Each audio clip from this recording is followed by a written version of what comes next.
జై శ్రీరామ్ అందరికీ నమస్కారం. వెల్కమ్ టు న్యూస్ అఖండ. నేను మీ కస్తూరి శ్రీధర్. మిత్రులారా, మీకందరికి కూడా పశ్చిమ బెంగాల్కు సంబంధించినటువంటి ఒక అప్డేట్ న్యూస్ అయితే తీసుకొచ్చిన. పశ్చిమ బెంగాల్లో మళ్ళీ ఈ మత ఘర్షణలు అయితే జరుగుతున్నాయి. సరే, విషయం ఏందనేది ఈ న్యూస్ ద్వారా తెలియజేసే ప్రయత్నం అయితే చేస్తా. పశ్చిమ బెంగాల్ రాష్ట్ర ముఖ్యమంత్రి అభినవ స్వరూపణకైనటువంటి మమతా బెనర్జీ ఏమో లండన్ టూర్కు పోయి పశ్చిమ బెంగాల్కు 23 లక్షల మిలియన్ల పెట్టుబడులు వచ్చినాయని, పశ్చిమ బెంగాల్ రాష్ట్రం మొత్తం కూడా పెట్టుబడులతో స్వర్గధామంగా మారిపోతుందని, అసలు పశ్చిమ బెంగాల్లో లేని కంపెనీ అంటూ లేదని, పశ్చిమ బెంగాల్లో శాంతి భద్రతలు అదుపులో ఉన్నాయని, ప్రజలను నా కన్న బిడ్డలా చూసుకుంటానని చెప్పేసి, అసలు పశ్చిమ బెంగాల్ రాష్ట్రం శాంతికి ప్రతిరూపం అని చెప్పేసి ఈ విధంగా కనీసం జనాలు నవ్వుతారని కూడా లేకుండా ఈ అభినవ స్వరూపణకైనటువంటి మమతా బెనర్జీ లండన్లో పచ్చి అబద్ధాలు చెప్పి చాటింపులు ఎచ్చాంది. మనకు తెలియదా ఇలా బుద్ధి శుద్ధి ఇలా సొత్తపోస కబుర్లా? మనకు తెలియదు అంటాలే. పశ్చిమ బెంగాల్లో ఏం జరుగుతుంది మనకు తెలుసా తెలీదా? అది కానీ అదే సమయంలో పశ్చిమ బెంగాల్లో మత ఘర్షణలు ప్రారంభమైనాయి. వీటిని మత ఘర్షణలు అనకూడదు, వీటిని తీవ్రవాద ఘటనలు అని చెప్పి పిలవాలా. దానికి కారణం కూడా నేను చెప్తా. మత పిచ్చితో ఒళ్ళు కొవ్వెక్కి బలిసినటువంటి కొంతమంది ఈ జాంబీగాళ్ళు చేసినటువంటి తీవ్రవాద దాడులుగా వీటిని అయితే చెప్పుకోవాలా. సరే, ఇక విషయానికి వస్తే పశ్చిమ బెంగాల్లో మాల్దా అనే ఒక జిల్లా ఒకటి ఉంటుంది అనమాట. ఆ జిల్లాలో మోతబరి అనే ఒక మేజర్ పంచాయతీ ఉంటుంది. అంటే ఇది గ్రామ పంచాయతీకి కొంచెం ఎక్కువగా ఉంటుంది అనమాట. ఇది చిన్న చిన్న పట్టణాలు ఉంటాయి కదా, ఆ లెవెల్లో ఉంటుంది అనుకోండి. అయితే శ్రీరామనవమి వచ్చే నెల 6వ తారీఖునైతే వస్తుంది. దీంతో మన శ్రీరామనవమికి కావాల్సినటువంటి ఏర్పాట్లను మన వ్యాపారులు అదేవిధంగా హిందువులు కలిసి ఆడంతా కూడా చేస్తూ ఉన్నారు. ఎవరి జోలికి వాళ్ళు పోలా, వాళ్ళంతా వాళ్ళ పనులు ఏదో వాళ్ళు చేసుకుంటా ఉన్నారు సైలెంట్గా. అంతేనా కాదా? అంతే. ఇక ఎక్కడి నుంచి ఊడిపడినారో తెలియదు కానీ ఈ మురికి సంతంతా కూడా ఒక్కసారిగా ఈ మోతబరి పట్టణంలోకి వచ్చేసారు. వీళ్ళంతా కూడా జాంబీగాళ్లే. ఇక ఈ జాంబీగాళ్ళు ఏం చేశారయ్యా అంటే, మన హిందూ వ్యాపారులను అదేవిధంగా హిందువుల యొక్క దుకాణాలను, హిందువుల ఇళ్లను టార్గెట్ చేస్తా విధ్వంసం సృష్టించారు. ఒకేసారి 100 మంది జిహాదీలంతా కలిసి మన హిందువుల షాపుల మీద పడి రాళ్ల దాడులు చేస్తూ షాపులను, ఇళ్లను అన్నిట్లు కూడా లూటీలు చేశారు. అంటే ఈ జిహాదీలు అదేవిధంగా ఈ తృణమూల్ కాంగ్రెస్ గుండాలు కలిసి ఈ దాడులన్నీ కూడా చేశారంట. ఈ వీడియో ఇప్పుడు దేశవ్యాప్తంగా వైరల్ అవుతుంది, అది కూడా విపరీతంగా వైరల్ అవుతుంది. ఇక ఈ విషయం పైన సువేందు అధికారి స్పందించారు. తెలుసు కదా సువేందు అధికారి అంటే ఎవరా? భారతీయ జనతా పార్టీకి సంబంధించినటువంటి ఈ పశ్చిమ బెంగాల్ అధ్యక్షుడు ఆయన. కేవలం హిందువుల షాపులనే టార్గెట్గా చేసుకొని ఈ దాడులు చేస్తున్నారని, ఈ దాడులను ఇమీడియట్గా ఆపకపోతే తామే రంగంలోకి దిగుతామని ఈ సువేందు అధికారి పశ్చిమ బెంగాల్ పోలీసులను అయితే హెచ్చరించారు. ఎంత దారుణం స్వామి.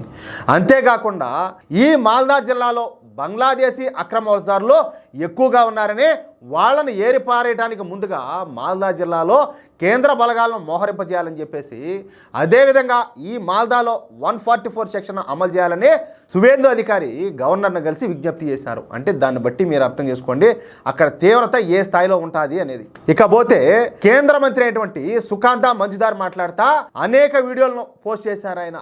మాల్దాలో ఈ జాంబీగాళ్ళు చేస్తున్నటువంటి విధ్వంసాలకు సంబంధించినటువంటి అనేక వీడియోలను కేంద్ర మంత్రి పోస్ట్ చేశారు. ఈ విషయం పైన పశ్చిమ బెంగాల్ ప్రభుత్వాన్ని గట్టిగా నిలదీశారు. అసలు బెంగాల్ ప్రభుత్వానికి సిగ్గుందా లేదా?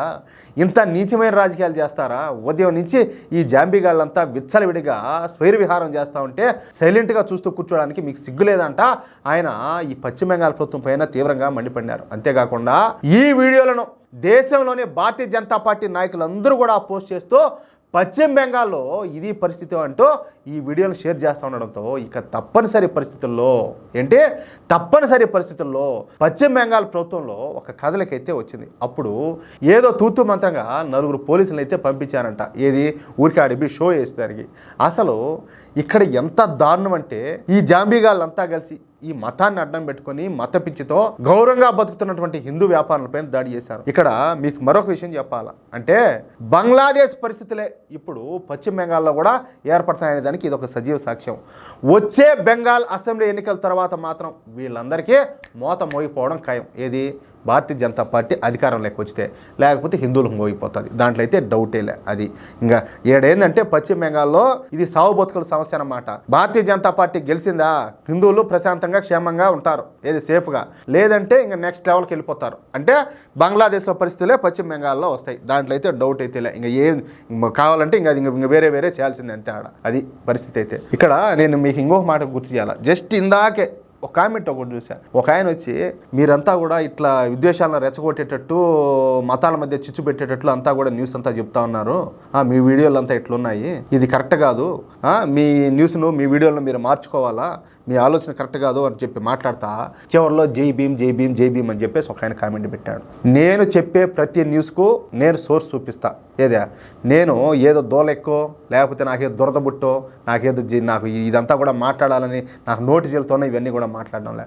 నేను చేసే ప్రతి న్యూస్ కూడా ఎవిడెన్స్ ఉన్నది. ప్రతి న్యూస్ కూడా సోర్స్ ఉంటేనే నేను న్యూస్ చేస్తా. కాదని చెప్పి మీరు నిరూపించండి. కాదని చెప్పి నేను చెప్పేది నిజం కాదని చెప్పి మీరు నిరూపించండి. అడ్డదిడ్డమైన వాగుడైతే వద్దు. పైగా ఏంటంటే జై భీమ్ అంట. ఇప్పుడు అంబేద్కర్ గారు ఉన్నారు, ఆయనకు ఆఫర్ అయితే ఇచ్చారు, ఇట్లా ముస్లింలు వచ్చేసి మీరు ఇస్లాంలోకి రండి అని చెప్పేసి, క్రిస్టియన్లు వచ్చేసి మీరు క్రిస్టియానిటీని స్వీకరించమని చెప్పేసి ఇద్దరు కూడా ఆఫర్ ఇచ్చినారు. రండి అన్నట్టు. అంటే అంబేద్కర్ గారిని అడ్డం పెట్టుకునేసి వీళ్ళ మతాలను బలోపేతం చేసుకోవడానికి. ఇదైతే 100% నిజం. అది ఎవరు ఒప్పుకోకపోయినా ఇదైతే వాస్తవం. కానీ ఆయన ఇస్లాంను స్వీకరించలా, ఈ క్రైస్తవ్యాన్ని స్వీకరించలా, ఈ రెండింటినీ కాకుండా పోయి బౌద్ధ మతాన్ని స్వీకరించాడు.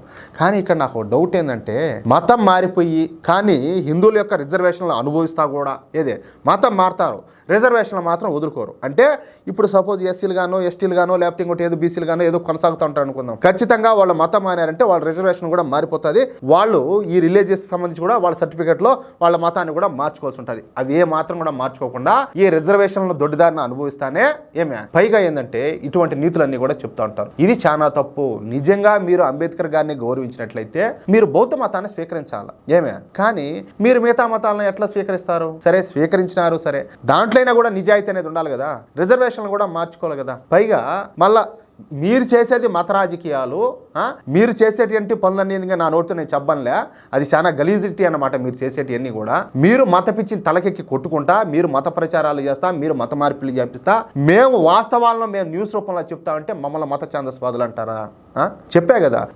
ఇప్పుడు మీరు ఎక్కువ మాట్లాడాల్సిన అవసరం లే. మీరు ఆ కామెంట్ పెట్టే బదులు అయ్యా ఈ న్యూస్కు సోర్స్ ఇవ్వండి, ఈ న్యూస్కి సంబంధించి లింక్ ఇవ్వండి, ఎక్కడ జరిగింది ఇదని చెప్పి అడగండి. దానికి సంబంధించి నేను లింక్ ఇస్తా, దానికి సంబంధించి నేను సోర్స్ చూపిస్తా. చూపిపోతే అప్పుడు అడగండి. అవునా కాదా నేను చెప్పేది? అలా కాకుండా మీరు మత పిచ్చెక్కి అర్థమవుతుందా, పచ్చ కామెరలు వచ్చే వాళ్ళకి లోకం అంతా పచ్చ కనపడినట్టు మీరు మమ్మల్ని మత ఛాన్స్వాదులు అంటే ఎట్టా? అది ఎంతవరకు సమంజసమో ప్రతి ఒక్కరు కూడా ఆలోచించాలి. అవునా కదా మిత్రులారా? ఈ న్యూస్ నచ్చితే, అదేవిధంగా నా అభిప్రాయంతో మీరు ఏకీభవిస్తే తప్పనిసరిగా ఈ న్యూస్ నలుగురికి షేర్ చేయండి. అలాగే ప్రతి ఒక్కరు కూడా మీ యొక్క అమూల్యమైన అభిప్రాయాలను తప్పనిసరిగా కామెంట్ రూపంలో ఖచ్చితంగా తెలియజేయండి. ఎందుకంటే వీళ్ళు ఇటాటి వాళ్ళు అంతా కూడా దోన చెత్త అంతా కూడా కామెంట్లో పెడతా ఉంటే మీకేం కామెంట్ చేసేదానికి? ఇప్పుడు ఈ దేశాన్ని ప్రేమించేవాళ్ళు మీరు, దేశ భవిష్యత్తును కోరుకునేవాళ్ళు మీరు, ధర్మాన్ని ఆశ్రయించేవాళ్ళు మీరు, ధర్మం కోసం కట్టుబడి పనిచేసేది మీరు కామెంట్ చేయకపోతే ఈ చెత్తా చెదారం అంతా కూడా వచ్చి పడుతుంది. కాబట్టి ఖచ్చితంగా మీరు కామెంట్ చేయాలా. అది అలాగే ఇంతవరకు మీరు కనుక మన ఛానల్లో సబ్స్క్రైబ్ చేసుకున్నట్లయితే ప్రతి ఒక్కరూ మన ఛానల్లో సబ్స్క్రైబ్ చేసుకోండి, సపోర్ట్ చేయండి ప్లీజ్. జై శ్రీరామ్.